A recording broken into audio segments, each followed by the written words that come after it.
The deck we're talking about today is going to be my Satya Aetherflux Genius Energy Counter deck. This is a blue-red-white deck that is also known as America Colors.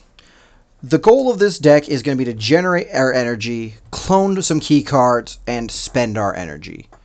Now, the key cards in question are things like Sean, Father of Synths, Liberty Prime, Lightning Runner, Helm of the Host, Aether Refinery, and Aetherworks Marvel. Satya's effect is based around these three goals, where Satya has Menace and Haste, allowing it to swing fast and swing clear. And whenever Satya does attack, you create a tapped and attacking token that's a copy of up to one other non-token creature you control. Then, regardless of if you targeted 0 or 1 creatures, you get 2 energy counters after that token is made. At the beginning of the next end step, you sacrifice that token unless you pay energy counters equal to its mana cost. So, 2 things about Satya's role in this deck. Satya can't copy tokens, but our key cards, like Sean and Liberty Prime, are legendary. And we do not skirt the legendary rule in this deck, so how do we get around this effect? It's because Satya is not going to be copying these key cards. Satya is going to be copying the support for those key cards, like Lightning Runner and Aether Rock. Satya is going to be making us a bigger board to support these key cards that allow us to win. The other thing is for attack trigger cards. Satya's token that it makes is already tapped and attacking. It never declared an attack, it is just considered to be attacking. So that is important for something like Liberty Prime, who has a cost when it attacks. If it declares an attack, you need to pay energy counters or it's sacrificed. The copy, if it wasn't being destroyed from the legendary rule, would get to ignore that cost. Even if it didn't, after the copy is made, you still have the 2 energy counters to pay for it. So Satya has an energy generation, a cloning mechanic, and a energy spend mechanic. I'm going to go cut to my new intro animation. Then when we come back, we're going to go over the full overview of the deck as opposed to this small introduction. And if you're curious, it's a small introduction to get people to continue watching past this point. See you in a minute.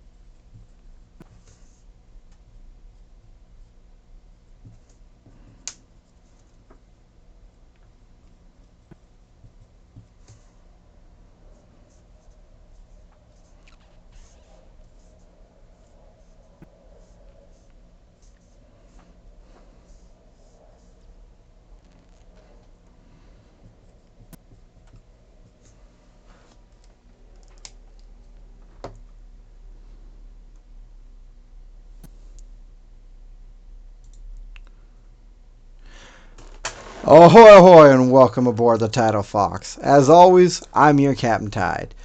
So this deck it came about because I had access to the Modern Horizons 3 precon with Satya and the Fallout Universes Beyond precon.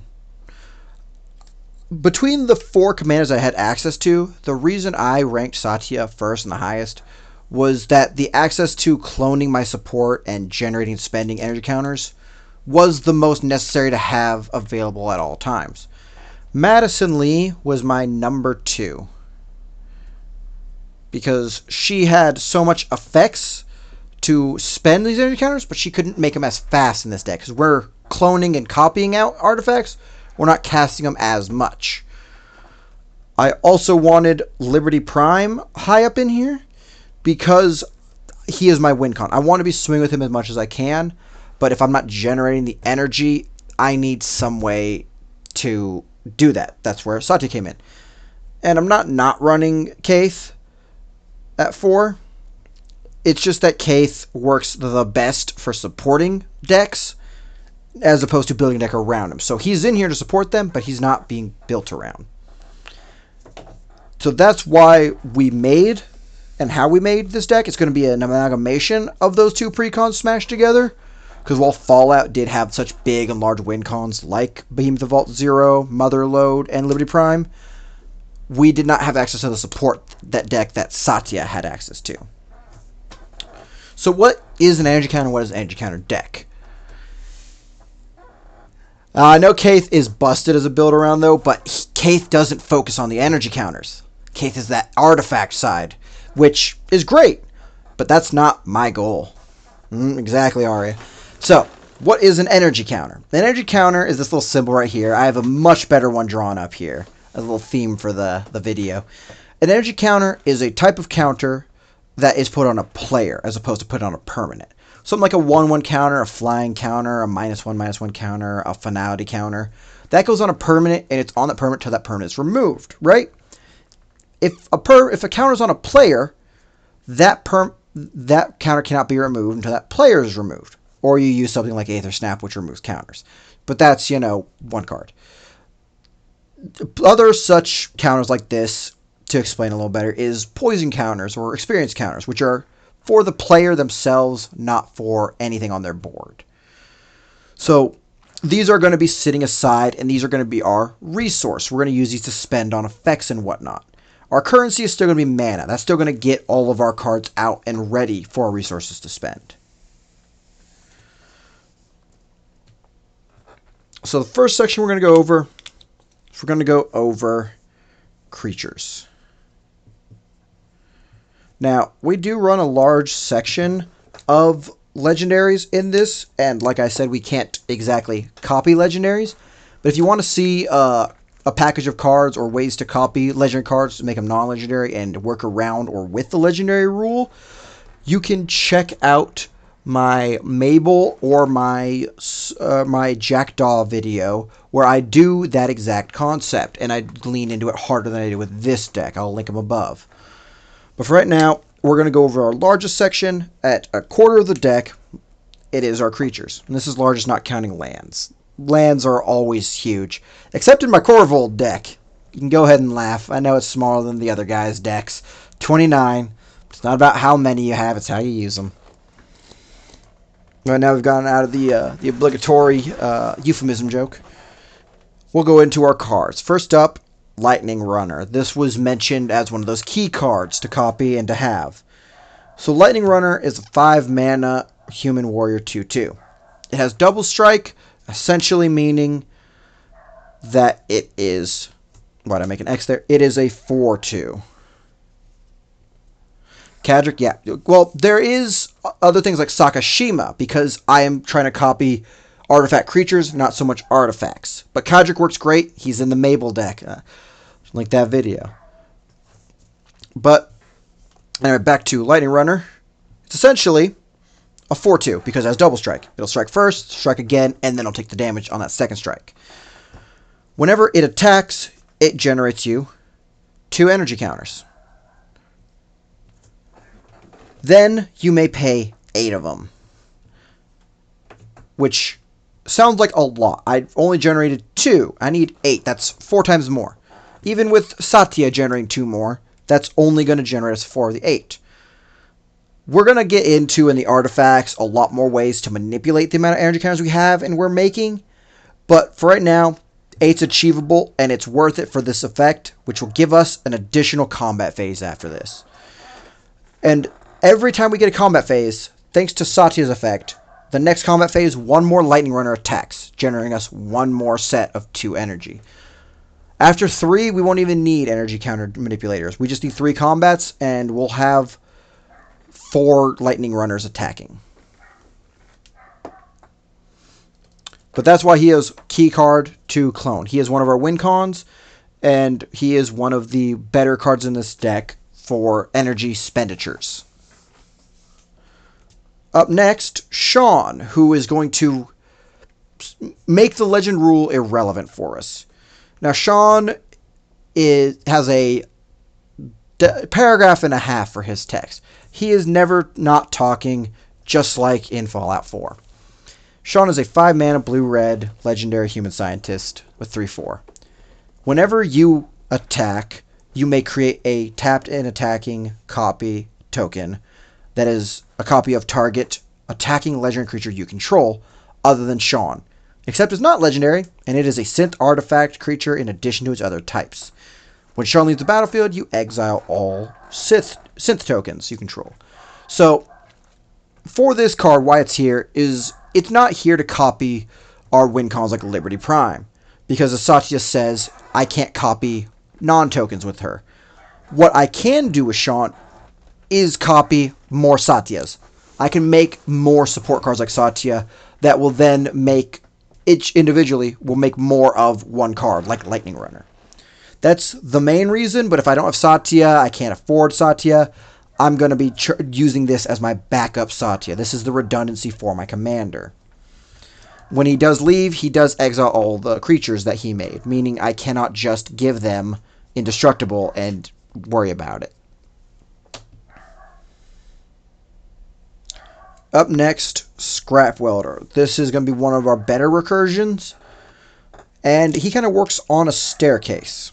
He's a 3-mana red goblin artificer 3/3. He has the ability of tap, sacrifice an artifact with mana value of X, and then you return a target artifact card with mana value less than X from your graveyard to the battlefield. It gains haste until the end of turn. So what this kind of means is it works like a staircase going downwards. If I sacrifice a permanent at 7, I can bring back any permanent from 6 or lower. If I sacrifice someone at 6, I can bring back any permanent at 5 or lower. You see how this working out as a staircase? I'll never get back my biggest, but I might be able to get back my baddest.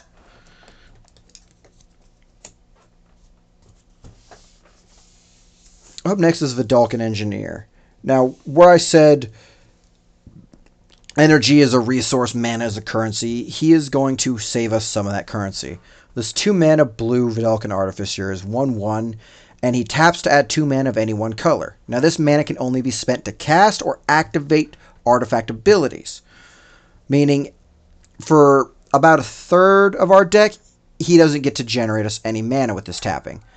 But for the majority of our deck, he absolutely allows us to get things out if we're missing, mana or mana rocks. He's going to be helpful in that regard. Because most of the time, we can't use that resource of energy counters on casting things. We're using them on triggering effects. Up next is Kaith, Fey Mechanist. Like chat's talking about, Kaith is a really strong, incredible card if I'm building around that artifact swarm. If I wanted to build this as my commander for that Saheeli video I did, and go from there into adding a little bit of white in there to help.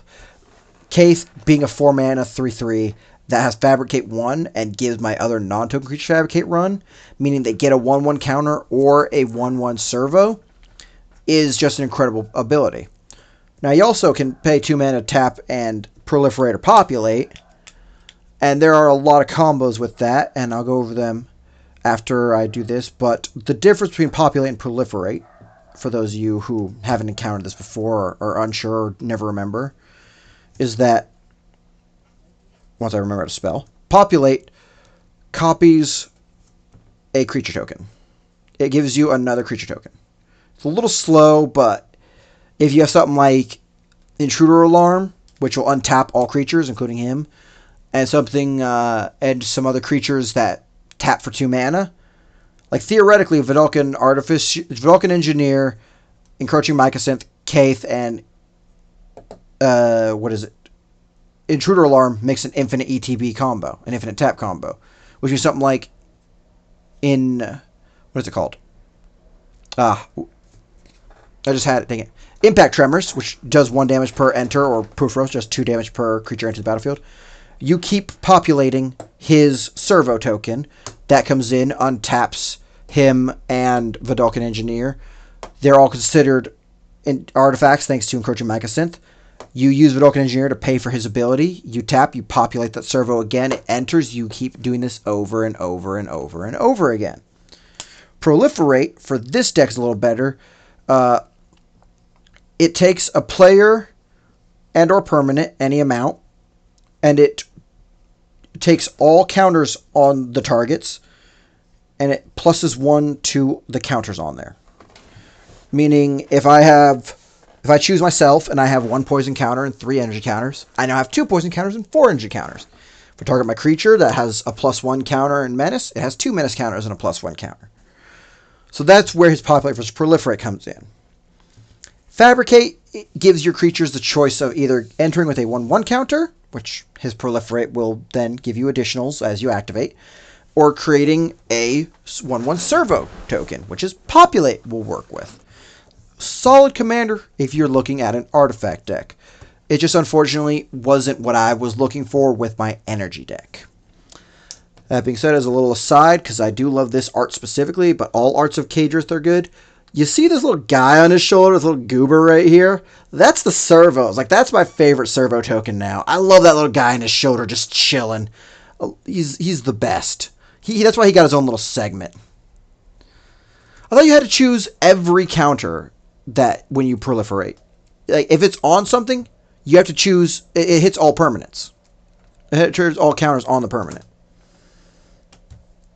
Up next, Aether Geode Miner. It's 2 mana, 3/1 Dwarf Scout. He's not crazy good for Satya to copy, but he's not crazy bad. He's a rather good energy generator as your combats are triggering. So when he attacks, you make 2 energy counters. The Satya clone that you'd make out, the copy that's already started tap attacking, wouldn't generate the energy. But next turn, they both would generate the energy, and then that Satya would make another copy that's not generating energy. So every turn, you're getting more and more to generate the energy. If it is targeted by anything, the real one, of course, because this just fizzles your tokens. If you pay 2 mana or 2 energy, you flicker it. You exile it and return it under its owner's control. Meaning all targeting effects and spells would fizzle on it because the target did leave the field. This is also helpful for things like combat damage. If you're being blocked or not blocked, you can kind of just remove it and exit it from combat. But things are still considered having blocked or been blocked. Up next, Tribute Mage, a 3 mana human wizard. It's here to search for one of those 3 or so specific great 2 mana artifacts. You reveal them and you put it in your hand and shuffle your library. We have about 3 or 4 of them, so if Satya clones this, you can search through all of them if you haven't gotten them yet. Redundancy and search is rather good. It's also the reason why I stopped playing standard, When a whole deck just becomes 4 or 5 cards you need to win, you max out the copies of them, and you just start putting search and draw and mill just to get to one set of those copies that lets you win. That kind of homogenizes the format for me, and it doesn't scratch my brain itch, you know what I mean? That's why I kind of like Commander. You can really spread out what you want to do, and you can do other things, and you'll encounter a lot of variety. Maybe not in, high rank, high tier. Nadu, I'm looking at you. But next, this is the card I forgot again. This is the one. This is the keyest card. Like, we're gonna help him out with that. Look at it. He's a drawing of a key. Right here. Keyest card. Brotherhood Scribe. This 2 mana white 1/3 human artificer is insane in this deck. This is the deck's not the deck's identity. This is the deck's powerhouse. You might be thinking, oh, Liberty Prime's a 5 mana 9/9. It's a 40-foot tall robot of war that chucks nukes like footballs. How is this the powerhouse? Well, because he has 2 abilities. He has an activated and he has a triggered. The activated ability, you need 3+ artifacts to work. But when you get it, you tap him, you make an energy counter, right? Simple. Beautiful. Elegant. What happens after that is whenever you get 1 or more energy counters during your turn, no matter how many energy counters you get, it's per instance, creatures you control get 1/1 until end of turn. Now, there's a lot of things to do with this with Panharmonicons and Stronic Resonators and having a bunch of triggers. If we just want to take the simple cards we've already gone over, something like Satya. So, if Satya, we go to combat. Satya will declare his attack. I'm keep thinking of Sahili. Satya attacks. I knew it, Arya. I knew it was because of Skyship Plunderer. That specific card and Thrumming Bird that really write it out for you. And I had to use those a lot. I knew it from there. So, back to this combat. Satya attacks. I would then make myself a copy. Yes, Scars of Mirrodin. Oh, you're old school. I'm not even that old school. I started in Kaldheim. But so, the copy will enter after Satya attacks. After we get the copy, then you get the energy. Both of these see this whole instance of energy generation. Meaning we get +1/+1 for the turn. This one will be tapped, so I can't tap it. This second one taps before combat damage, meaning we get another +1/+1 instance. You see where this is going? Next turn when Satya does this, I get 2 of these. One more is attacking. All 3 of them see this one instance. I get 3 +1/+1s. I tap, I get another 3 +1/+1s. I tap, I get another 3 +1/+1s. This is the cheapest way that we have to buff our cards. We do have another expensive one in Scurrier Gremlins, and we'll cover that when we get to the enchantments. But Brotherhood Scribe, for this whole reason I went over, Brotherhood Scribe is the goat. And I'm the fox. So, now that we've kind of glazed Brotherhood Scribe for a bit, we'll go and glaze another goat. Classic Padim Console of Innovation. This is in every blue artifact deck. If you run more than like 6 artifacts and they are key to the way you play, you got Padim. He is 4 mana legendary Vidalcan Artificer. At 1/4, he is kind of a defensive powerhouse. He gives all your artifacts hexproof, meaning they cannot be targeted by spells or abilities your opponent controls. At the beginning of your upkeep, if you control the artifact with the highest mana value or tied for the highest mana value, you draw a card. Our highest, I do believe, 8 in this deck. There's 9s, there's 10s, there's 11s. On average, we're probably going to have a 5 or 6 out. But that's not small compared to what people could have. That's small compared to an artifact-focused deck. For the average deck, a 6 or a 5 will beat out whatever artifacts most people run. Meaning that Padim, as an aside to the protection he gives us, he's going to give us that draw. Up next, another crazy good copier is Whirler Virtuoso. This 3 mana blue-red Vidalcan Artificer is a 2/3. And when he enters the battlefield, you get 3 energy counters. You may pay 3 energy counters at any point to create a 1/1 colorless Thopter artifact creature token with flying. Now, I said we don't really need the Thopters. We don't need them from the Fabricate, but we could. It's not bad to make them. We have some sacrifice here that could use it. Brother Scribe and Scurrier Gremlins are going to buff all our creatures and generate us energy based on creatures we have. And we do need some spend energy. But we don't want to just spend energy for the sake of spending energy, with the exception of one card. We want to spend energy productively. So this isn't the most productive energy spend, but this is the most productive energy generate that we've come across yet. Because Satya plus this is 5 energy. It enters, makes 3, Satya makes 2. You spend the 3 it made, you still have a net 2. Or you just have a 5 and let the second one fizzle, because you don't really need 2 Whirler Virtuosos. You just need 1 coming in and out. Up next is a Saltron Dominator, a 2 mana red artifact creature robot. At 2/2, it is a middling statted card. But what it's not middling is its effects. When it enters the battlefield, you get 2 energy. Combine that with Satya targeting it, that's 4. Whenever an artifact creature you control attacks, you may pay a energy counter. If you do, put your choice of a 1/1 counter, first strike counter, or trample counter on that creature. So, if I have a board of artifact creatures like those Thopters, if I fabricate them out, and I have 30 energy counters, say I just have infinite energy counters, each one that declares an attack, I am allowed to pay for, giving them whatever counter I deem necessary for them to have. Trample, first strike, or 1/1.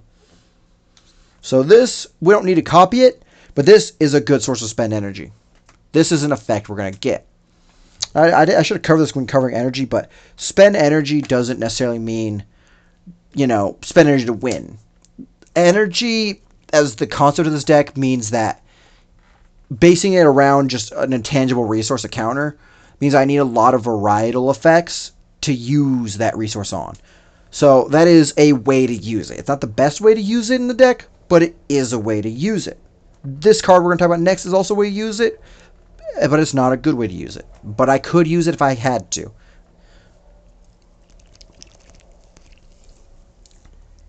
Aethertide Whale is a 6-mana whale that can fly. I don't know why they keep putting sea creatures and like sea vessels in the sky. The weather lights a ship in the sky. This is in the sky. I say the sea life belongs where it belongs. Under my keel. But when this 6/4 creature enters, you get 6 energy counters. You may pay 4 to return to its owner's hand. You then have to repay the mana, but every copy you make with Satya gets the 6 plus Satya's trigger. You don't have to keep these. It can afford to keep itself, and you'll stack 6/4s like firewood, but it isn't a good spend source. It's a good generate source and a decent clone source. Up next, a great spend source and a great generation source, Royal Cartographer. At 2 mana, this 1/3 Merfolk Rogue has landfall. On landfall, you get to make an energy counter. I say get to make. You are going to make. It is forced. But that's fine, because we'll take as many as we can get. You can tap Royal Cartographer to pay 6 energy counters and draw 3 cards. Now, 6 for 3 sounds like a terrible investment at 2-1. But we're going to be stacking energy like no man's business. It's going to look like Scrooge McDuck's money bin. So 6 for 3 is a great deal. Because what else are we going to use that 6 on? 4 of it to bounce my Aethertide Whale to waste 6 mana? No, thank you. I'm good. Now up next is Salvation Colossus. This has a really fun effect with the Satya copy. And the best way I can describe it for people who like maybe know Yu-Gi-Oh! Is it's sort of like a Morphtronic lock. So Yu-Gi-Oh! And Magic do have differing mechanics, especially in combat, where in Magic you're attacking a player and they decide what to block. In Yu-Gi-Oh! You are attacking the creatures themselves, unless there's nothing in the attack the player. So Morphtronic Lock, I refer to that as that. It's because there's a card called, I think it was Morphtronic Magneton, or Morphtronic Magnet. If it's in defense, you cannot declare an attack on any target other than Morphtronic Magnet. If you have 2 of them, you cannot declare an attack on any target except for Morphtronic Magnet times 2. Meaning you can't declare an attack at all. Because you have to attack this one, you have to attack this one, but they prevent you from attacking each other, but you have to attack them. The closest I get with this with Salvation Colossus is that it gives other creatures +2/+2 and Indy. That's great and all but that's only during an attack. During an attack, all my other creatures are protected. They're stronger and they're protected. This alone is Flying Vigilance and Trample, but it doesn't have haste. And at 8 mana, I would kind of like it to. But it is a 9/9, and it has Unearth on 8 energy counters, meaning I'll get it back for 1 turn with haste. If I have a copy of it and itself, or at least 2 copies, that's where the lock comes in. This, like other cards, doesn't protect itself, because that'd be really strong. It will protect this copy of it, and this copy of it will protect it. Like, this is what I mean by the lock. If this was something where you had to target creatures, you couldn't attack me directly, I am now perfectly indestructible during combat. If I force you to block, I can force you to block anything or these guys, they will never die. Because they are protected. They've crossed over each other and they target each other with their defensive ability. And that's why this makes a really fun combo with Satya and Satya's cloning capabilities. And it's kind of worth that 8 mana to keep that clone around. You give everything 4/4 and double indestructible, which doesn't really matter. But you give them each 2/2 indestructible. But what does matter is this Aetherflux Ancient. This 7 mana Leviathan once again hits the skies with flying. At 6/6, it is a threat to be hit with, even at 40 health. At the beginning of your upkeep, this will generate you 3 energy counters. And you may pay 8 to return all other creatures to their owner's hands. You may only activate this as a sorcery, meaning you can only activate during your turn when the stack is clear and you have priority. Now, you're probably going to have mana untapped if you activate this bounce effect. You might not have the haste for the creatures that you're going to resummon, but if you're getting your energy at the upkeep, you're going to bounce during your turn and then replay them with that mana you haven't spent yet, because you're not going to do that on the first turn Aetherflux Ancient's out. It itself doesn't have haste. So you're just going to clear a board and use this as a continuous Cyclonic Rift, a Cyclonic Rift on a stick or on a string, and you're just going to keep bouncing, replaying, and swinging, thereby keeping a board clean. Dr. Madison Lee is up next. This was number 2 in contention for Commander, because her cost, you play her just for colors.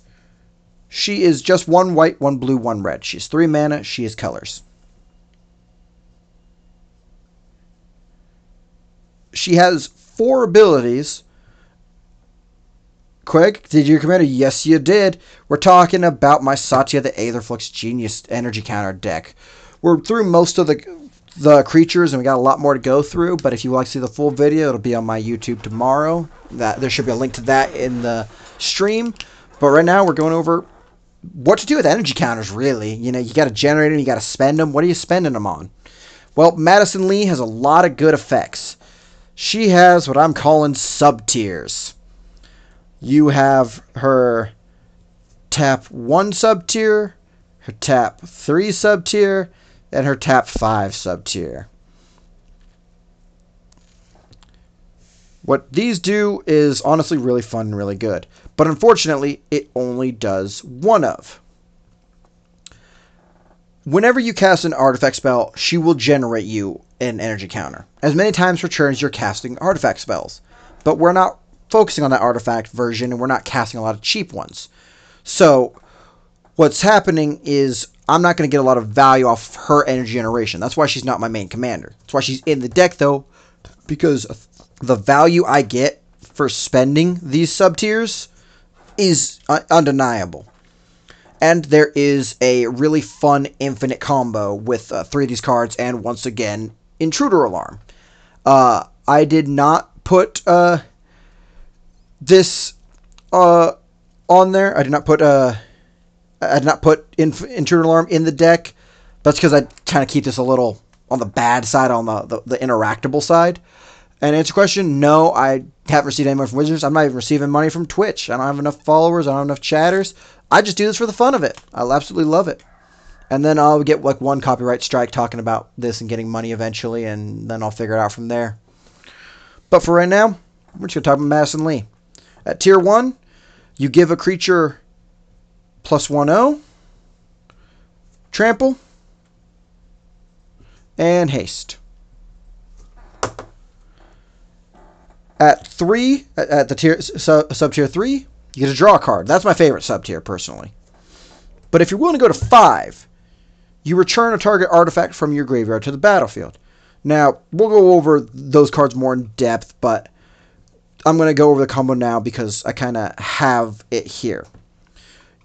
With her, Liberty Prime, and I just forgot the name, Intruder Alarm, and Behemoth of Vault Zero, you have an infinite destruction combo. So what happens is, Behemoth, you have Madison Lee and Behemoth and Liberty Prime out without Summoning Sickness.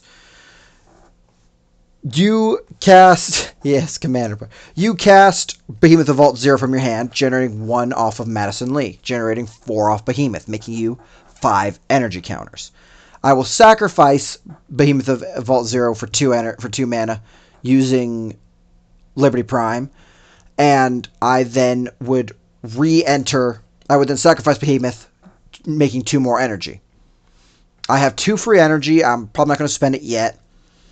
I'm going to use Madison Lee to tap, bring back in Behemoth of Vault Zero, generating me 4 more mana off of that 7 I had. So now I have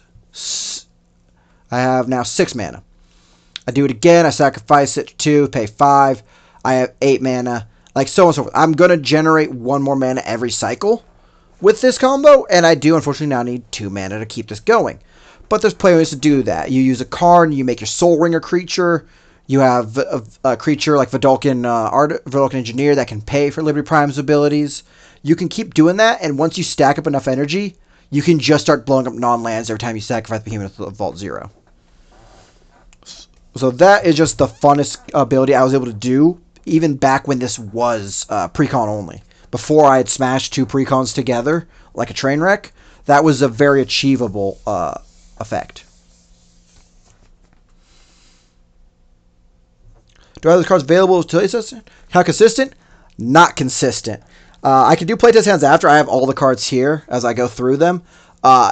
It's not consistent because I tend to make bad Magic decks. I make them a little on the easier side. Like I don't have Intruder Alarms deck because that was just that removes the consistency.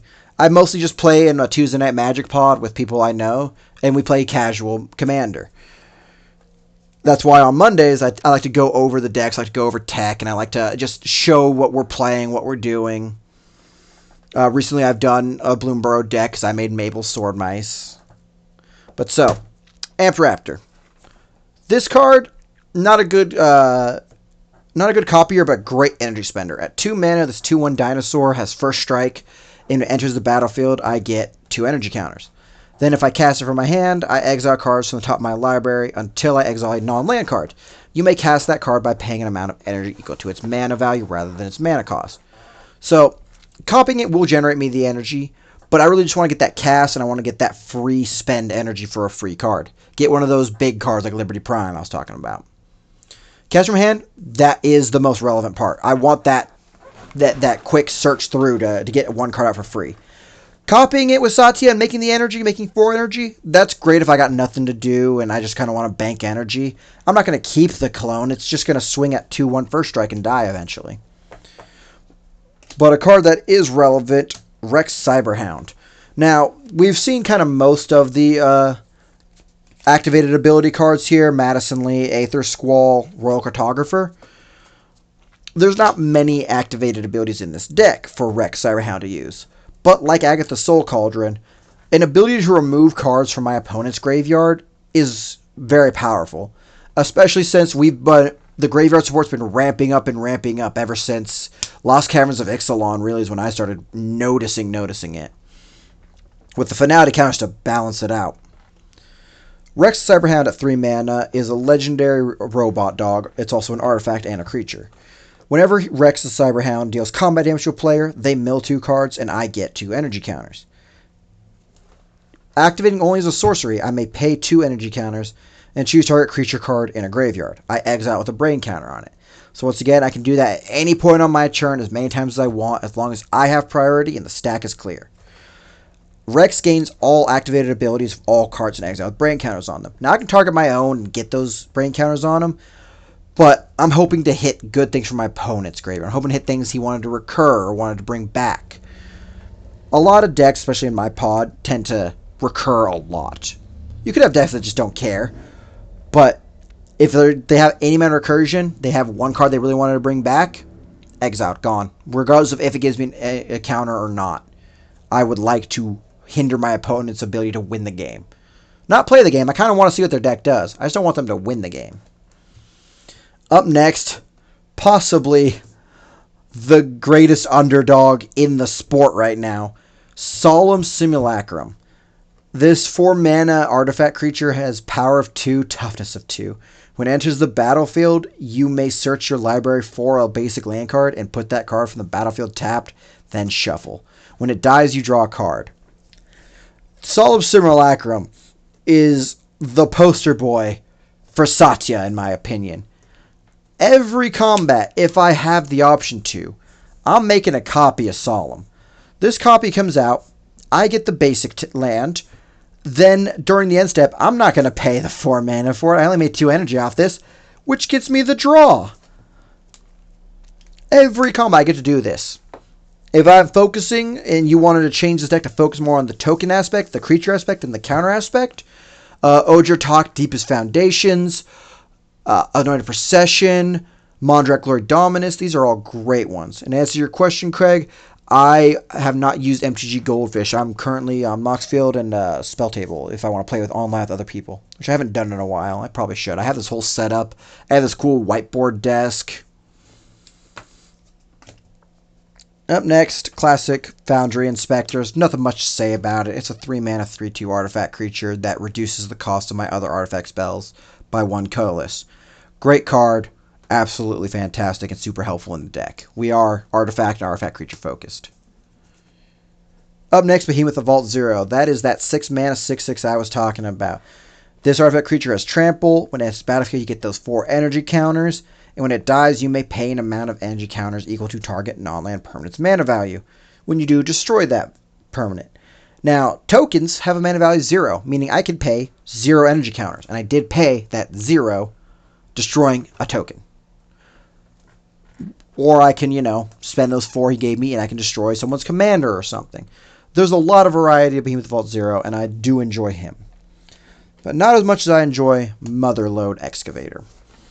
Now, because I don't have those legendary rule packages, Motherlode Excavator is a little weaker in this deck than it could be, because I'm focusing more on the counters than the creature. Put the suggestion up, Craig, and I'll maybe do it next at some time. I tend to do one every Monday, but I will start thinking about it. Maybe do streams where I'm talking about it.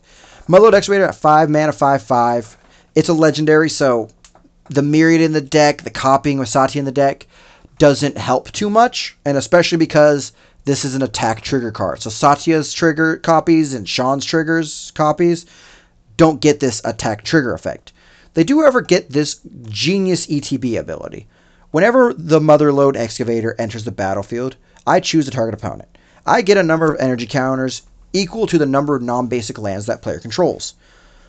If I have Myriad and I swing with Motherlode, I would get 2 copies. And I would choose all 3 of them at the same opponent, getting me all the energy. Then those 2 would die. They do get their ETB effect before they die because they had to enter the field to not be allowed to be on the field. The attack trigger, however, is also rather strong. Whenever the Motherlode attacks, you may pay 4 energy. When you do, you destroy target non-basic land defending player controls, and creatures that player controls without flying cannot block this turn. Which is good because most of my creatures don't have flying, and allowing them to get through like Rex is very helpful. 4 energy. So, I went over it a little earlier. I can go over it again. I'm going to use this one back here. Energy counters are sort of, they're the resource of the deck. They are a type of counter that is placed on a player, not a permanent.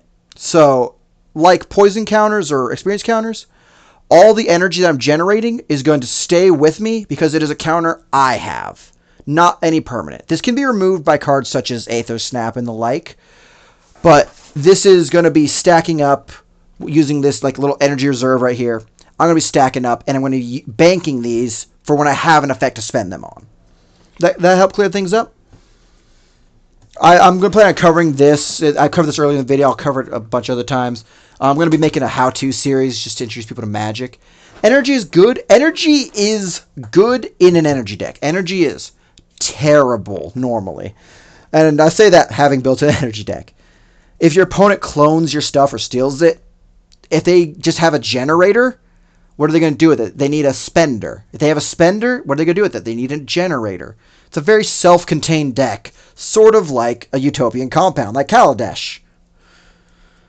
But up next is a very familiar card to people, Magic fans or not, Liberty Prime from the Fallout series.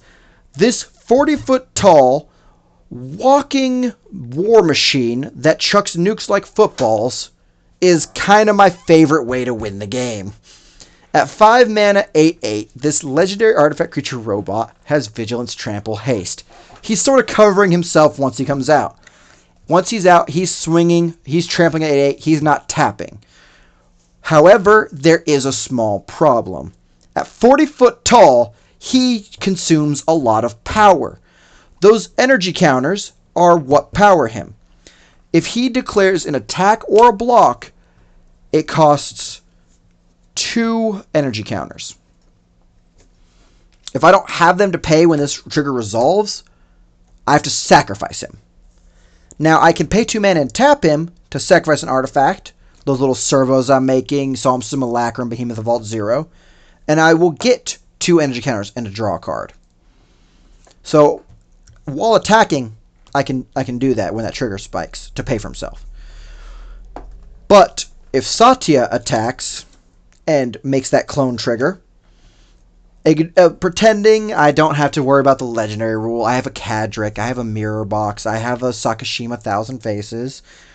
The copy that comes in that is tapped and is attacking never declared the attack, so it never has to pay that attack cost. It is already attacking and it is skipping the toll bridge, for a metaphor. That being said, in reality, one of these would die, and I'm getting rid of the copy. I am getting rid of the copy because I need the actual Liberty Prime to target for other things. But Liberty Prime, at the huge power, the huge resource he is, this is the idea to win with. Once again, if you'd like to see a vehicle package or an artifact replicator package in these colors, I linked my Mabel, the Heir to the Cragflame Swordsmice video. Check that out. I went more in depth and harder on the angle of copying legendary artifacts. This one I am focusing on that proliferate energy counter deck. Although I'm not really proliferating, I'm just generating. Like my treasure token deck. Up next, Aetherstorm Rock. A 4-mana bird, white. This bird, once again, can fly. So many flying things. At least this one makes sense. It's not a whale. This 3/3 creature says whenever it or another creature enters battlefield under control, you get an energy counter. Now that is doubled by cards like Panharmonicon and the like because a artifact creature entering causes the triggered effect of my permanent. Whenever Aetherborn Rock attacks, you may pay 2 energy counters. If you do, you put a 1/1 counter on Aetherborn Rock and you tap up to 1 target creature defending player controls. Now that is a little better than it seems because it's just 1 creature tapped. What if they have like 12? Or what if they only have 1 flying blocker or 1 reach blocker? What if you can give this menace and you can really reduce the amount that they're able to block? Removing, or they just have like a death touch. Removing the more problematic blockers is always a good thing, and making Aetherstorm Rock a little bigger never hurts. Now the final creature is going to be Aura Shifter. This creature is crazy good in this deck. It's not a key card because I'm not 100% sure on it. I am 100% sure on it now. I keep forgetting that I know and I remember how it actually works. I just forget that I know it. So Aura Shifter is a 2-mana 1/3 shapeshifter. It has the ability of whenever it deals combat damage to a player, you get that many energy counters. At the beginning of combat on your turn, before any attackers are declared, before any blockers are declared, when you declare combat and you shift to that phase, you may pay 2 energy counters. And when you do, Aura Shifter becomes a copy of another target creature you control, except for it has this ability. And also the ability of whenever this creature deals combat damage to a player, you get that many energy counters.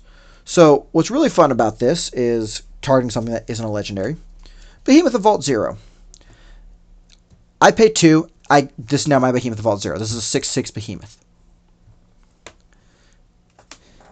If I knew how I knew everything I know, I would only know half as much.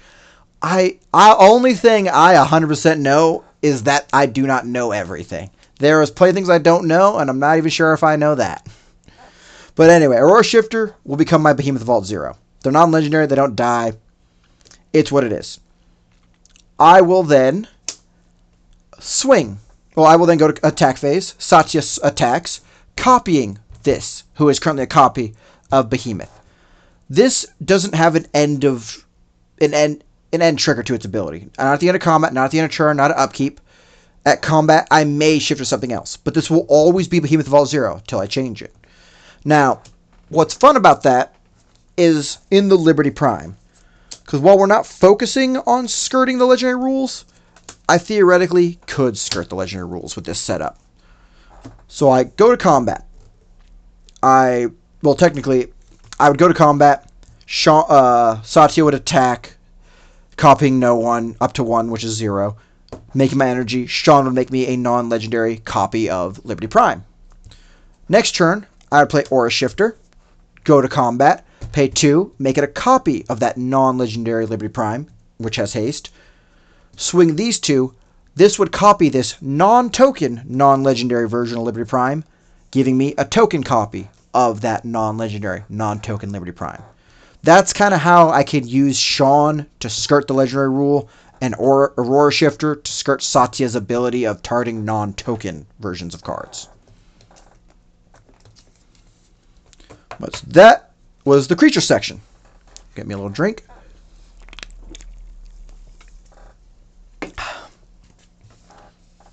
And we're going to move over to the next largest section, not including lands. Now, I know. You've probably seen my Corvold video. If you haven't, check it out. It is lower. The lands in that deck are smaller than any other guy's deck. 29 lands. You can laugh at my small lands. It's alright. It's not about how many lands you have. It's how many you draw. Alright, and now that I've done the obligatory euphemism joke, we're going to go to artifacts.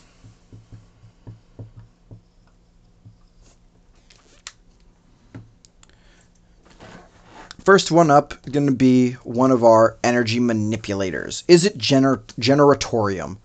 At red-blue, this 2-mana artifact, which is our main target for Trophy Mage, it says if you would get 1 or more energy counters, you get that many +1 instead. Meaning this is a replacement effect. It's also good to know the order of replacement effects, especially for something like this or doubling season. You always want to do the reverse of PEMDAS. You want to add before you multiply, right? Add, multiply. So if you are adding 2 to it somehow and then multiplying by 2, that's better than multiplying by 2 than adding 2. Because this would go from 1 to 3 if this is adding 2, times 2 is 6, or 1 times 2 is 2, plus 2 is 4. You got to remember your order. It's the exact opposite of PEMDAS. It's addition, subtraction before multiplication, division.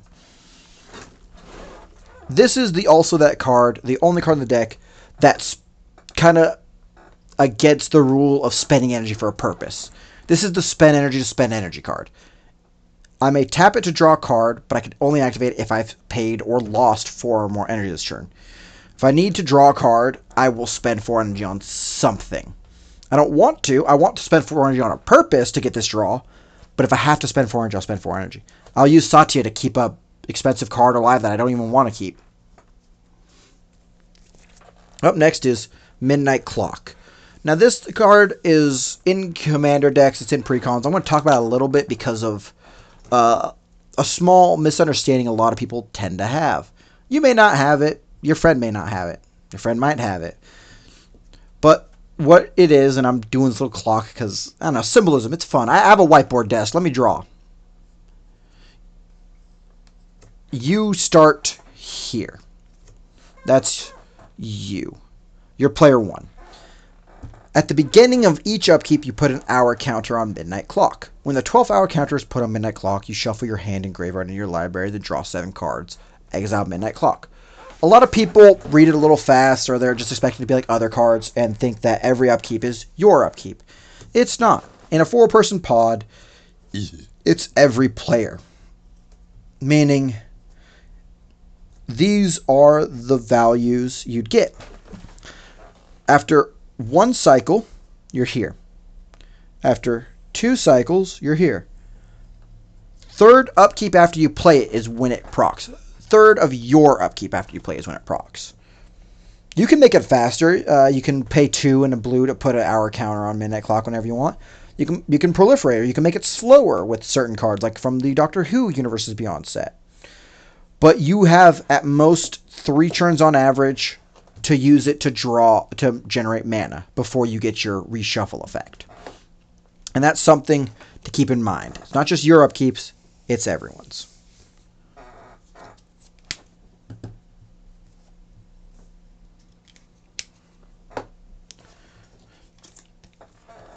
Up next, we have 2 of just the most basic, simple cards. Soul Ring and Arcane Signet. Kind of like the yin and the yang of each other. At 1 colorless mana, this generates 2 colorless mana. At 2 colorless mana, this generates 1 colored mana in your commander's color identity. This truly is the opposites of each other. You got 1 on top, 1 on top, 2 on the bottom, 2 on the bottom. They're fun, and they're a standard mana rock package. If you can't afford anything else, these come in every precon. And they pay for each other. You pay 1 into Soul Ring into Arcane Signet. Up next, a little weirder of a card, Machine God Effigy. Sort of a mana rock version of something like Phyrexian Metamorph. This 4 mana artifact, and when it enters the battlefield, you may have it enter as a copy of any creature on the battlefield. Which means yours and your opponent's.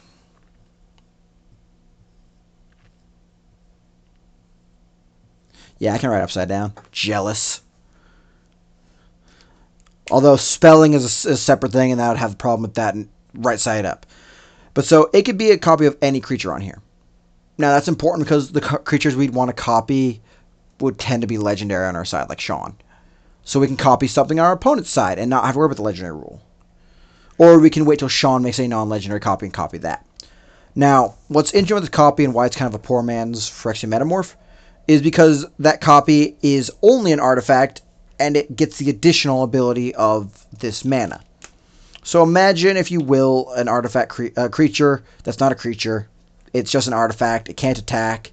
It has its same name. It just can make you a mana. So that's why it's kind of a weird one. But it makes mana, whereas Phyrexian Metamorph doesn't. And so this one, it's a thinker. You gotta choose how you use it in your scenarios. Now, Lightning Greaves is just in the precon, so I chose this. Lightning Greaves is not the choice I would choose. I would choose Swiftfoot Boots if it was in the precon, just because I was taking what was in these 2 precons and smashing them together. This one gives Haste and Shroud and equips at 0, whereas Swiftfoot Boots gives Hexproof, Haste and Hexproof, and equips at 1. The equip at 0 is great, but the Shroud hurts. I have a lot of self-targeting abilities in this deck, like Satya and and Sean, and some other cards, but there's a lot of self-targeting. So I would like to be able to target my own stuff, and Shroud prevents that. Shroud prevents all spells and abilities from targeting the shrouded creature, and Swift Boots targets both. While Satya does have haste, this is an artifact that's searchable. It's 2 mana. It's an artifact I can cast for Madison Lee, and it's mostly about that individual protection before I can get out something like Padim. Because I'm running, somewhere around a 6 or a 7 power, maybe even a 5 power, I'm trying to cover more redundancy than I am, just get up, go, and win. Trying to make redundancy for my plays. Or have multiple plays. And also, I have other things that would like haste, like Sean, Father of Synths, or Rex the Cyberhound. Up next, we'll do Panharmonicon. Panharmonicon is a classic 4-mana artifact that I feel, at least in my pod, has kind of gone by the wayside, been a little forgotten about, in favor of Roaming Throne. The main problem with Roaming Throne is that Roaming Throne is typal, and Panharmonicon is archetypal, I guess. So Panharmonicon will double the triggers of any permanent you control, as long as the thing that triggered it was an artifact or a creature. So something like artifact creature entering the battlefield. So something like Aether Rock, which has the trigger of it or another creature entering, would double. Solemn Simulacrum's trigger of entering would double, because artifacts or creatures triggered those. It won't trigger something like Satya, because Satya doesn't have a trigger off it entering. It has it off an attack trigger. But I don't run a typal human or artificer deck, so Roaming Throne was a little weaker in this scenario. But another card that can be triggered off of Panharmonicon will be Deconcoction Module, our next card. This 2-mana artifact triggers whenever a creature enters the battlefield under control, and it will generate you an energy counter.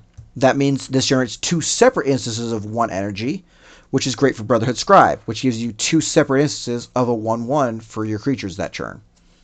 And then for 4 mana, you can tap it to return the creature you control its owner's hand. We don't have problems with ETB effects. Satya covers that. But with things like, what was that raptor's name? Augmented Raptor? That had a cast effect. This is for those cast effects, or for an immediate protection against board wiper spot removal. Because if it doesn't exist to target, it the spot removal fizzles. Up next, Solar Transformer. This is sort of our, I don't know, Thought Vessel? It's a 2-mana artifact that makes a colorless mana when you tap it. But it has a few more effects. It enters tapped at first, and it will make you 3 whole energy counters. If you can tap it for that colorless, or you could tap it and spend an energy counter to make a mana of any color. All those extra effects that aren't on Thought Vessel are kind of balanced by the fact that it comes tapped. You have to wait a whole turn to use it. But it still is great that entering itself as an artifact triggers its own entering ability, which means Panharmonicon doubles it. Is a Generatorium, means each of those instances, instead of doing 3, does 4. All in all, it's a rather solid card for this deck and for mana fixing. The next card is probably one of the greatest spend energy cards. Now, because of this card's existence, I could have definitely swung a little towards that token generation. Aether Refinery at 6 mana is an artifact that once again is a replacement effect. Whenever you would make 1 or more energy counters, you make twice the energy counters. So instead of additional, it's multiplicative. So you would do the additional energy replacement, then the multiplicative afterwards, ending up with that one big instance. But what it has is its tap effect. Its tap effect gets you an energy counter, which just through its own replacement effect is 2. Then you may pay 1 or more energy counters. You don't have to if you make the energy counter. You still get the energy counter if you pay nothing. If you do, you get an XX creature token, or X amount of energy paid this way. And if we can bank and store energy counters over turns, and we just spend like a 20, we get a 20/20 creature. With that creature cloning package of Oger Talk Deepest Foundation making 3, End Possession making 2, double, not triple, and Mondrak making double, that is times 2 times 2 times 3. 1, 2, 4, 12. We would make 12 20/20s off that. This card is probably the best energy spender, because even 1 20/20 is strong. You force people to make plays to remove or make plays to board wipe when they didn't want to, when they had something going on, because you were just that big of a threat now. Moving on from there, this is a really good card, and I say that because this is my most hated card in the Fallout Universes Beyond. The Preedwin Steel Flagship. At 6 mana, this legendary artifact vehicle is a 6/6 flying crew 2. Now, I talked about in my vehicle deck profile that crew 2, your crew is going to always be lower than your actual stats to get the effect, like to get a bonus. If your crew is higher, that means you have a great effect on it. This card has a great effect with a minimal crew, and that effect doesn't require it to be crewed to trigger. What happens is, whenever another non-token artifact enters the battlefield under control, you make a 2/2 white human creature token that gets +2/+2 for the churn, as long as an artifact entered the battlefield under control this turn. Meaning, every time you make one of these, that churn, it's essentially a 4/4. And then the next turn you make one of these, they're both 4/4s. Even if they're not 4/4s, they're enough to crew this 6/6 flyer. We're an artifact deck. We have artifact lands. The Fabricate stuff and like the servos and the Thopters, those don't really affect this. They affect these. If I cast and I summon a lot of normal artifacts, and I get a bunch of these little 2/2s, and then later I'm just like, Fabricate, make one little Thopter. I have like 8 4/4s now. This has stopped me so many times as a precon. Before I even touched this, it was going up against constructed decks fairly easily. That being said, the constructed decks are like 7s, but That was a rude combo I hated so much. Oof. But up next is Mystic Forge, the artifact library manipulator. At 4 mana, it allows you to look at the top card of your library at any time, and you may cast artifact or color spells from the top of your library. Now, there's lots of these, like Jellyfish, the Reality Chip, or Courser Crewfix, which have different specialities, where Courser Crewfix is lands, Jellyfish is, creatures. Mystic Forge is artifact and color specifically.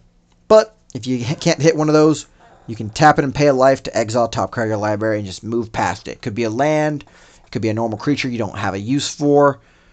It allows you to kind of get through things and cast from top of your library.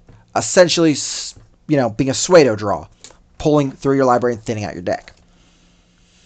Up next is a card that is a win con in a lot of decks that would focus on ignoring Legendary Rule or copying.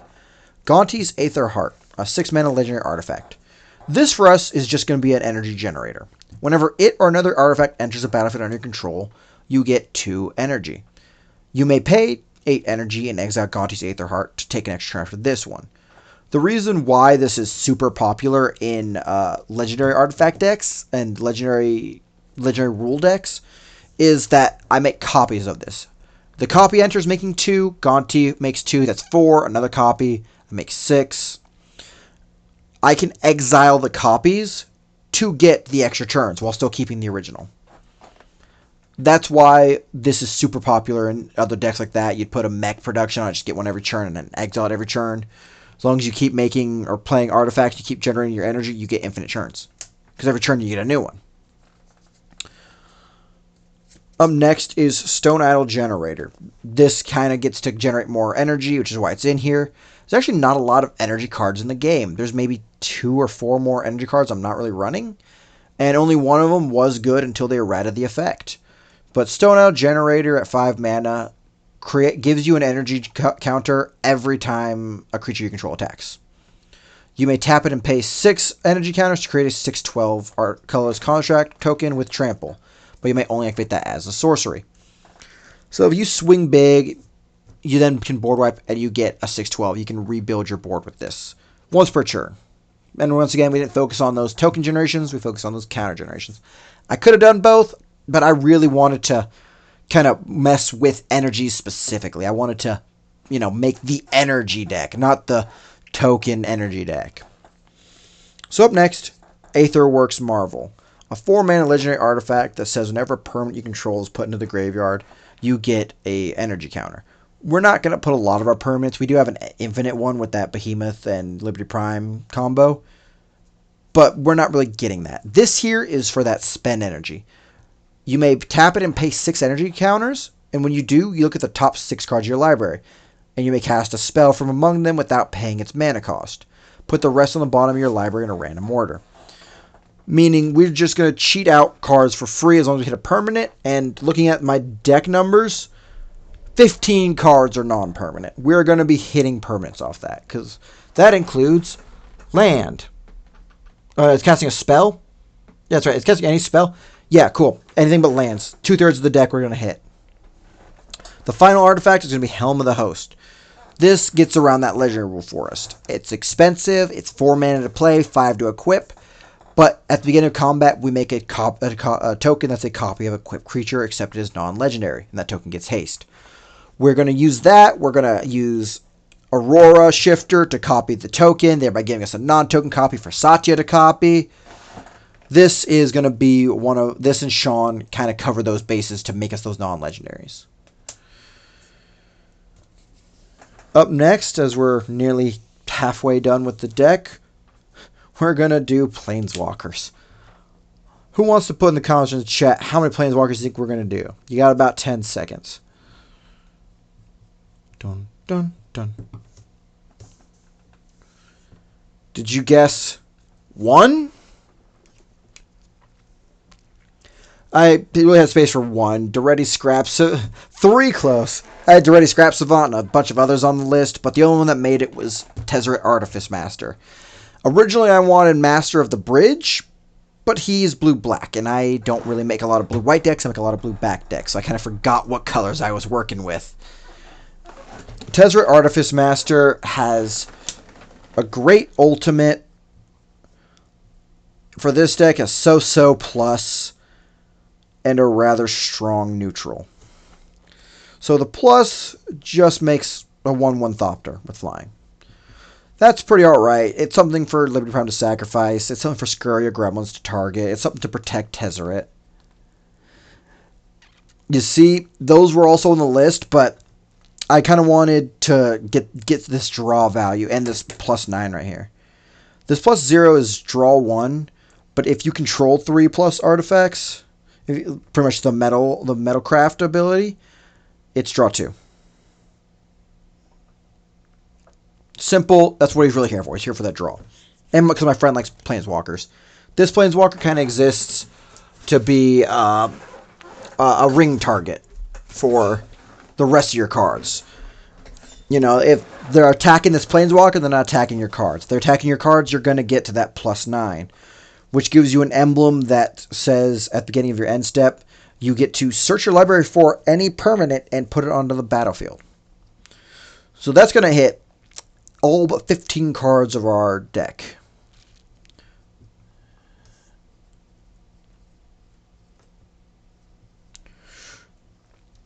And that's kind of why this one ended up being here. So I gave my friend a list. He chose this one.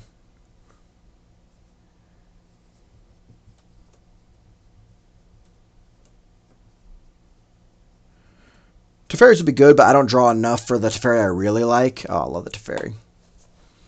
But so this is what Teferi Artifice Master does. He's in here. He could be removed, but I kind of like him. That draw has come in handy.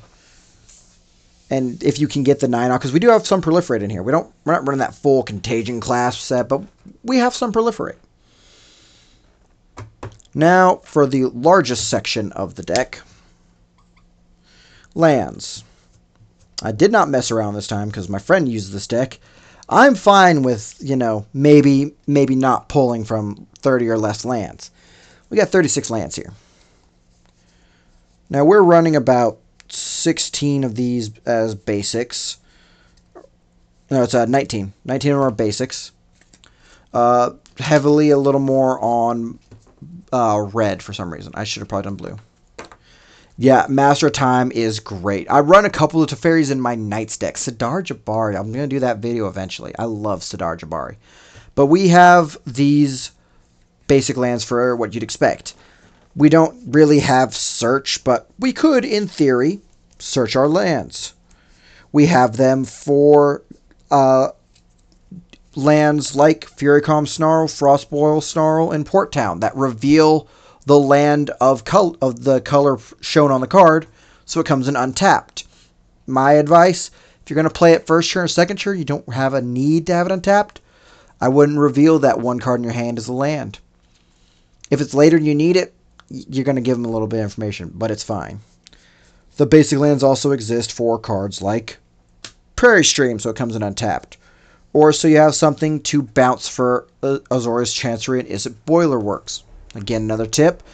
Tap and cast, then landfall, bouncing one of your tap lands. Pro tip from someone with a Gates deck. I'm not a pro. I wish. God, I would love to be a pro. We're also running the artifact set of lands for our colors. They enter tapped, unfortunately, but they are indestructible, and they can make one of two colors. Now, these don't work with Madison Lee's cast, but they do work with other things that say artifact entering the battlefield.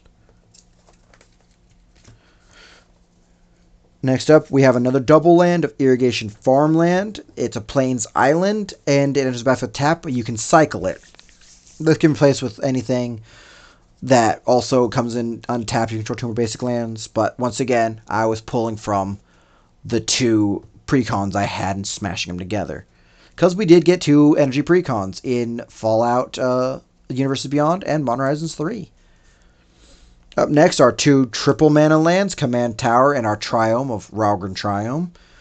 Being an island mountain plains, it taps for either one of those 3. It enters the battlefield tapped and has cycling of 3, which means you pay 3 mana to discard it and draw a card. We have one last Artifact land being treasure vault, which will make us those treasures. That's the permanents that are going to the grave, the treasures. That's what will work with Aetherworks Marvel, but it's not that important. But it is specifically the Fallout treasure vault, so of course it goes in the deck. Up next are the last 4 cards in the land. Lands go by fast because a chunk of them were Mountain Plains Islands. Like Urza's Saga. As a saga, that means it's an enchantment. As it's being in the land pile, that means it's an enchantment land. Urza's Saga is really interesting because it's only a land for like 1 churn, really. So Saga's kind of, as opposed to something like levels, where levels are like a check system that you have these. Sagas are a story. Once one chapter ends, the next begins, and once you're in that chapter, you're in that chapter. So Urza's Saga at first just taps for a colorless mana. That's when you play it, it starts at 1. After your next draw step, it goes to 2, meaning it loses this one ability, and it gets its 2 ability, which makes Construct. It does, but I'm sure I feel like it does because that's how I've always used it. But sagas don't keep their previous effect, which is the weird part about Urza's Saga. Oh no, okay, yeah, you're right. It doesn't say that gains. It's the word gains. Yeah, I just really read that. It gains. So this gains makes it a permanent effect on the card as long as you have the card. However, once you hit 3, after your draw step, which means you get 2 turns of this, 3 turns of this, you get to search for a 0 or 1 artifact. And then it sacrifices. Yes, thank you, Ari. I just remembered, the gain. It's that specific wording. The gain makes these permanent effects until that 3rd draw step, and then you lose Urza's Saga. Which is fine. You got a lot of value off it. We get the construct. Super helpful. Up next is our Proliferate land, Karn's Bastion, making a colorless or spending 4 colors to proliferate. And because Proliferate hits any number of permanents, it's super worth the 4 mana. Up next, Aether Hub is sort of a weaker version of that Solar Transformer. It enters the battlefield getting you 1 energy counter, and it still has the same effects of tapping for a colorless or tapping and paying an energy counter for a color. And the last land is Helios 1. Once again, it taps for a colorless. All these colorless generating mana isn't that bad because we have a lot of high colorless cost cards. You can pay 1 to tap and get an energy counter consistently, or you can pay 3 and tap and pay X energy counters and sacrifice Helios 1 to destroy a target non-land permanent with a mana value of X. You may only activate that as a sorcery, which means during your turn, your priority, clean stack. Ooh. Almost done. After lands, we're going to the next short 15 segment.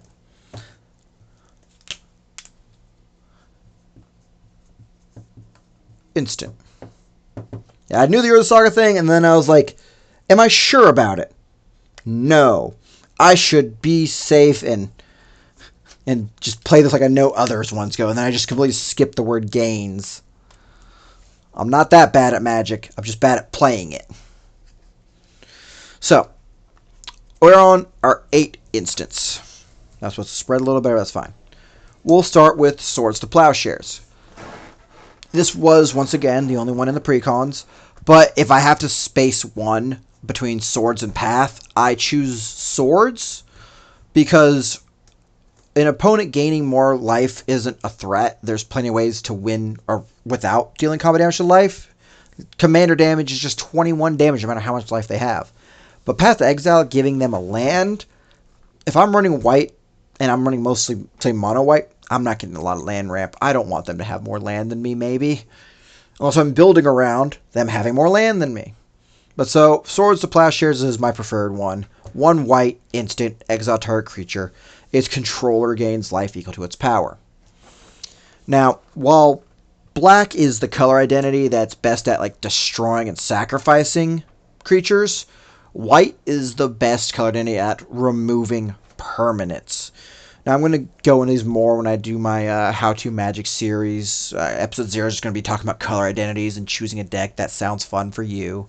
Kind of understanding what you want to look towards if you have an idea already. Like, you want to play like a burn deck, you want to look towards these colors. But white is also the rules section, not just the removal section, meaning they put conditions on activating things for you and or your opponent. And one of those is Dispatch. This 1 mana white instant taps target creature. However, if you control 3 or more artifacts, you exile that creature, which is better than Black's Destruction because it gets through things like Indestructible. However, neither beat Hexproof or Shroud. But so once again, rules and removal. Dispatch is kind of, an example of both for the white color scheme. Up next, we have our tutor package. The only red one we have actually was Gamble, and I didn't feel like gambling this time. That's for my Mr. House deck. We run Mystical Tutor and Enlightened Tutor. Now, all these instant tutors are 1 mana, and they're just their color. With the exception of Black's Vampiric Tutor, they search for a specific card type or types, and they reveal the card before they shuffle library and put it on top. Because Vampiric Tutor gets to search anything, it doesn't reveal it, you do pay life. These, instead of paying life, you search their specific ones. Blue searches instants or sorceries. Kind of funny because it is an instant.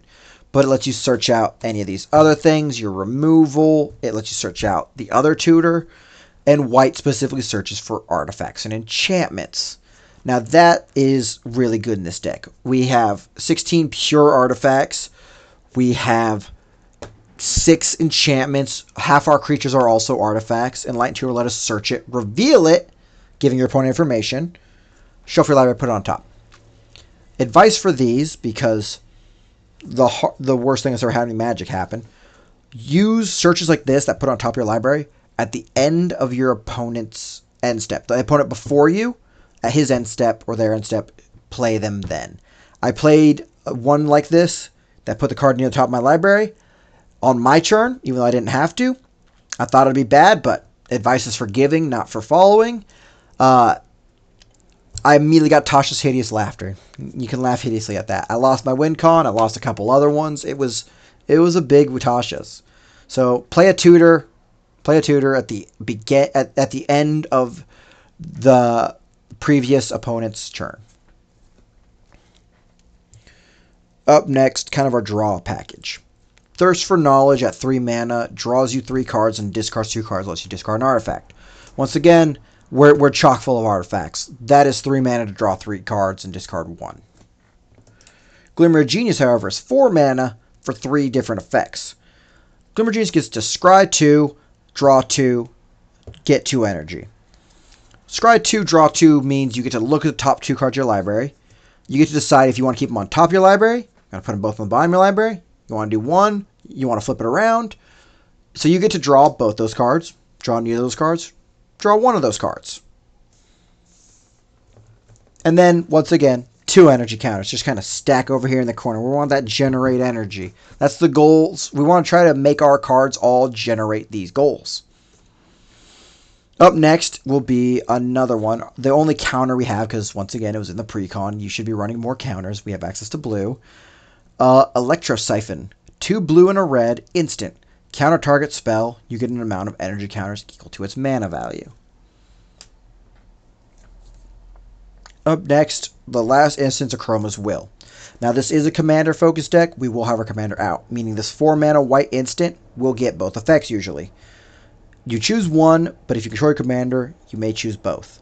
The 2 effects are creatures you control gain flying, vigilance, and double strike on a turn, or creatures you control gain lifelink, indestructible, and protection from each color on a turn.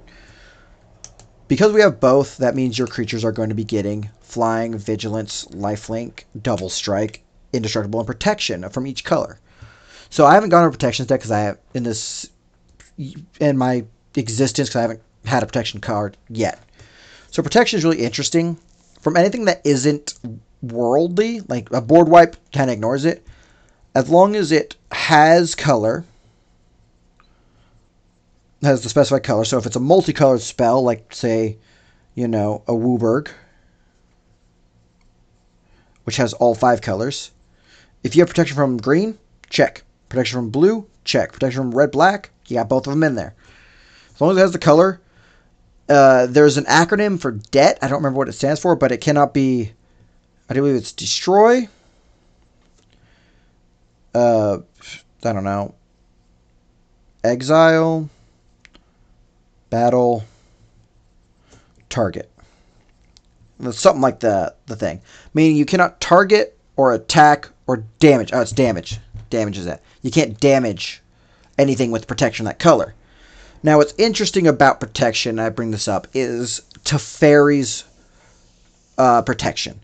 I, in my study and research, have found that while I cannot damage you while you have protection from everything, or protection from creatures, and all your perms are phased out, I can declare an attack on you. I will not get any triggers for combat damage, but I will get triggers for attack. You see where I'm going? It's really interesting. But that's only if you get to, value attack triggers. Otherwise, that's useless information. What are you going to do? Attack for 0? You're not doing combat damage for 0. You're just not doing damage. All right. Almost there. We have one more section after this. Who wants to guess what that next section is? Give you 10. I'll give you like 20 seconds. So we're going to go over sorceries at 7. We only have one more section after this. Let's see what we're guessing. Incursion. Great guess. That is a role in the deck for the cards, but it's not a card type. It is definitely a play type. There's only 2 more I can think of, honestly. Did you guess enchantments? Did you guess battles? We'll see which one it is after these 7. First one up is going to be Localized Destruction. This board wipe is a 5-mana white sorcery. You get 1 energy counter, and then you may pay 1 or more energy counters. If you do, each creature you control with power equal to the amount of energy paid this way gains Indestructible. Then you destroy all creatures. Something like Satya at 3, and Aether Geode Miner at 3/1. If I had made a bunch of copies of it, I was generating energy that way. I want to protect these from my board wipe because they all have 3 power. I would make the 1 and pay the 3 energy to give these Indestructible and then destroy because it focuses on that power symbol. But that is a fun board wipe that came in the precons. Another fun one that's a little hard to get is the Megaton Lottery, was it? Nuketown Lottery? That's an awful card in practice. I have like 5 creatures. He has 7. You have 0. You have 12. It's like 34 creatures. I have to figure out one of 34 creatures at random. How am I not going to have a bias? I got to get a random number generator. Oh, it's awful in practice. But up next, Tezzeret's Gambit. At 3 mana and a Phyrexian blue, this sorcery draws 2 cards, then proliferates. Now, what a Phyrexian blue means is you're going to have a symbol like this. I got this blue marker because it's blue. This you can pay with a blue mana, or because it's Phyrexian, you can pay with, why'd I circle? 2 life. Meaning this is a 3 or 4 cost card. For its CMC, it's always considered 4. For what you choose to pay for it, that's 3 or 4. Then that will draw 2 cards and proliferate, which we're mostly going to use to target our energy counters. But if we have something that's, fabricating or putting 1 counters on our cards, we can choose those 2. Up next, Austere Command and its big brother Farewell. So, Austere Command and Farewell are both at 6 mana white cards. They're sorceries. Austere Command chooses 2 of 4 effects. Destroy all enchantments, destroy all artifacts, destroy creatures with mana value of 3 or less, destroy all creatures with mana value of 4 or greater. Farewell is a 6 mana sorcery that says choose 1 or more. Exile all artifacts, exile all creatures, exile all enchantments, exile all graveyards. Now, what's important to note about modals like these is the more you choose, it does go top down. It goes in the order you read them. So it would exile artifacts, then creatures and enchantments, then graveyards. Austere Command, honestly, we're probably going to hit 3 or less creatures and enchantments if we have to, if we want to keep our stuff, because we are 4 or greater and artifacts. Farewell. If I have to exile something, I'm exiling everything. We're all resetting this game, and I'm not sorry. I got Farewell in a pre-con. I'm still trying to process that one, personally. Up next, we have Fabricate. At 3 mana, this sorcery lets you search your library for an artifact card and reveal it. You put it in your hand, you shuffle your library. Once again, our deck is a lot of artifacts. This is technically land search in our deck. We have artifact lands. Not that I would hope I don't need to do that. I've had to tutor lands, and you get laughed at, chat. You get laughed at. Next one up is going to be Open the Vaults. This 6 mana sorcery returns all artifacts and enchantment cards from all graveyards to the battlefield under their owner's control. Now, once again, like Living Death and other cards that work for all players, this could be a problem. I could also remove my opponent's stuff, or my opponent could not be running an artifact and or enchantment focus deck. And I am, so I get the most or all or the only value from this card. But because of how the deck is played, getting the value from it is super helpful, even if I have to give my opponent something. Now, the final card is a flip card of Suppression Ray. So on the back, it's pretty simple. This 5 mana sorcery is a land. It taps for a white or a blue. Now, because I haven't gone over these, it's still escaping me what this style of mana is called. I'm going to call it Splitsies for now. If you have a Splitsies mana, for color purposes, your card is white and blue. For payment purposes, you may pay a white or a blue. That's kind of what this line means. This line means white. So you could pay white, white, blue, blue, white, blue, blue, white. These are the same, but like they're technically a different order, but it's the same amount of mana of that color. So this modular mana, these Splitsies manas let you use lands better or more efficiently. Hybrid lands of the wedge that it's called. So this would be Hybrid Azorius. Or as it's better known, Splitsies lands. Splitsies lands. So this 5 mana Splitsies Azorius taps all creatures target player controls. You may then pay X energy. Then choose up to X creatures paid this way. Up to X creatures tapped this way. You put a stun counter on them, meaning next time they would become untapped, the stun counter is removed. If we proliferate after, we proliferate those stun counters, meaning they have 2 untaps before they come untapped. And that's what suppresses them. And of course, you could spend all the energy you want. You could spend like 40. I don't know why you would. We don't want to spend energy just for spending it. We want to spend it for a purpose.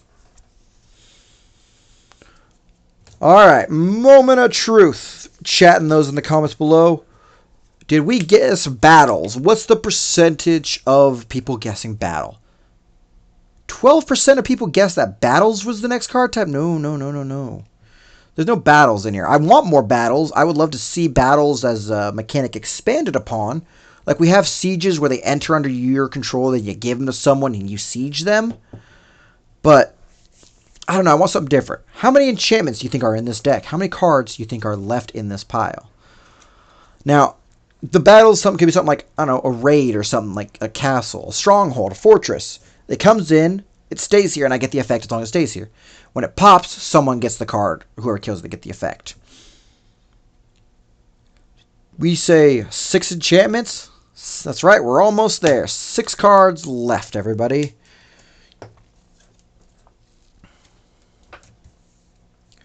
So, this is also technically an artifact.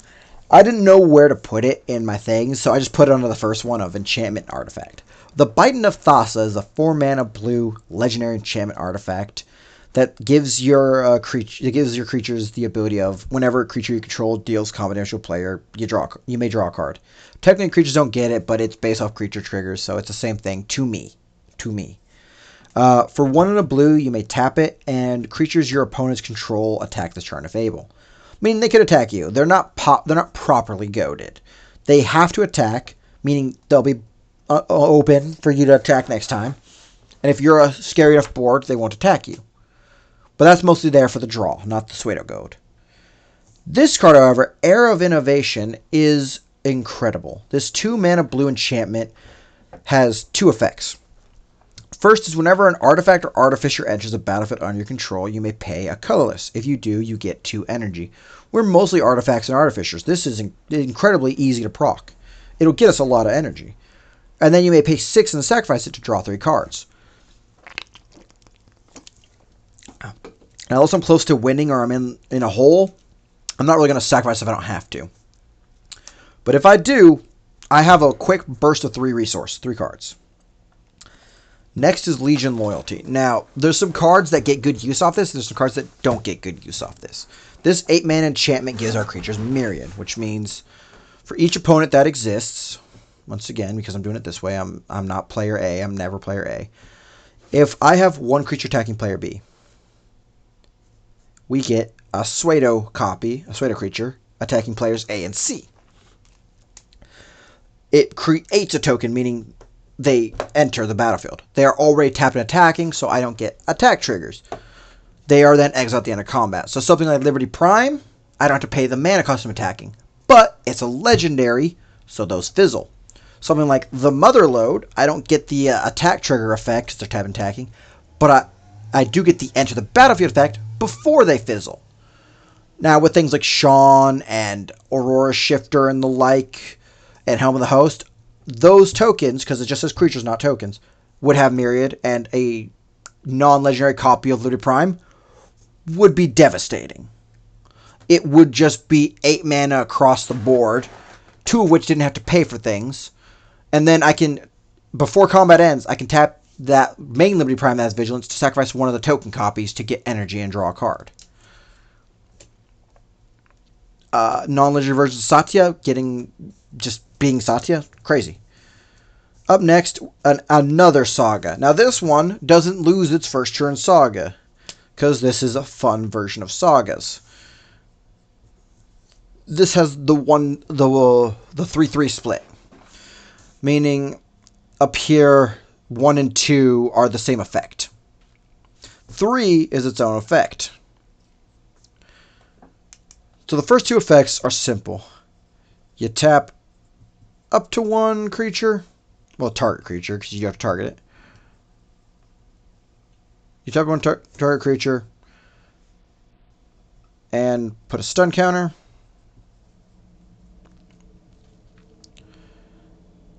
Get 2 energy. Simple, efficient, beautiful, love it. You do that for 2 turns. You do it when you play it, and then you do it after the next draw step. Now the third one is great. The third one's where we are. I'd proliferate faster to this if I had to, or if I could. You pay any energy counters. If you paid 1 or more energy counters this way, you shuffle your library, exile that many cards from the top. You may play one of those cards without paying mana cost. Now, potentially, I could lose a lot of good cards. But in theory, like in my practice, not theory, in theory I could lose a lot of cards. In practice, I use this in scenarios where I have most of a combo, or I'm set up for one thing, I just can't find it. And I need just that one thing. I'd be in such a good position as long as no one decides to screw me over, because Magic's a social game, especially Commander, and there's 3 other people who could decide to let you win or lose, or decide to kingmake. It's a little rude. But I would do that to search that last issue. I've just gotta get it. Up next, Mechanized Production. Mech Pro, crazy good card. At 4 mana, it enchants an artifact I control, and at the beginning of my upkeep, I create a token copy. Then if I control 8 or more artifacts with the same name as one another, I win the game. The treasures I can make off of Treasure Vault, that works. I copy a bunch of Helms of the Hosts. I keep equipment of things, making more and more copies of things that are non-legendary. That's a great idea. Somehow getting Gaunty hearts and using them before they sacrifice due to a legendary rule. That's a genius idea. Mech Pro isn't so much a win con in here as it is just to make me more stuff to play with. And then the final card is a great generate energy card, but an insane spend energy card. So Scurrier Gremlins is incredible. At 4 mana red-white, it makes 2 gremlins. Or grumlins, as I call them. I like that vowel better. You create 2 gremlins. Then it checks number of creatures that you control. And then it turns that into that many energy counters. From there, at any point, you may pay 4 energy counters. And that gives your creatures you control get haste. And +1/+0 to end a turn. Now, I routinely, when I was playing this deck before I brought it here, was banking 6 to 30 something energy. And like, 16 to 30 something energy. That's at least 4 power on every creature I control. This generation of energy works with Brotherhood Scribe. I had a bunch of Brotherhood Scribes. I made the energy with them. That's even more ones on my creatures. Just swarming and crushing over everything. Scurrier Gremlins is an incredible spend energy card for this deck because of this 4 for haste. And 1/0. But so, that was the Satya deck, and that was the new format I'm trying to do. I'm trying to, if you made it this far in the video, I'm trying to kind of give you an overview of the commander at the beginning. Do my little transition intro. Let me know if you guys like that. I know it's a little choppy and chunky. I'm new at it, and I kind of like that it looks bad because I don't know how to do it better, and I can't afford to do it better. If you want it better, pay someone. Practice, knowledge and practice and time are worth money. But let me know what you thought about that comment. Let me know if you'd like to see a different deck next. I'm planning on doing a how-to series and putting some games up here. I just haven't decided which games. Check me out on Twitch if you're on YouTube. If you're on Twitch, check me out on YouTube.